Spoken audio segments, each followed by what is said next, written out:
Assalomu alaykum hurmatli kuzatuvchilar. Juda ko'p muammolar bo'lyapti-kan. Mana bu natijnoy patolog ustanovka qilinganda bunaqangi joydan yirtilib chiqib ketishi va mana bunaqangi kalso ustanovka qilingan paytida kalsodan sinib, kalsodan yirtilib chiqib qolishligi. Mana shunaqangi holatlar bo'lmasligi uchun bizga murojaat qilinglar. Natijnoy patolog qachonki bizdan ustanovka qildirganingizda aynan mana shunaqangi va shunga o'xshash har bir muammoga bizda yechim bor. Yechim bo'lganda ham faqat sizlarning foydalaring uchun yechim bor. Chunki biz bergan garantiyali talonimiz rasmiy bo'ladi va u garantiyali talon bilan biz bu muammolarni hammasini bepulga yoki bepulga tekinga alishtirib berishimiz yoki bepulga to'g'rilab berishimiz mumkin.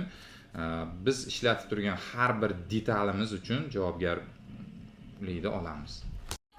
Hammadini saharlab qo'yash, yosh malayin bergan. Otaga uning so'ngra yaxshi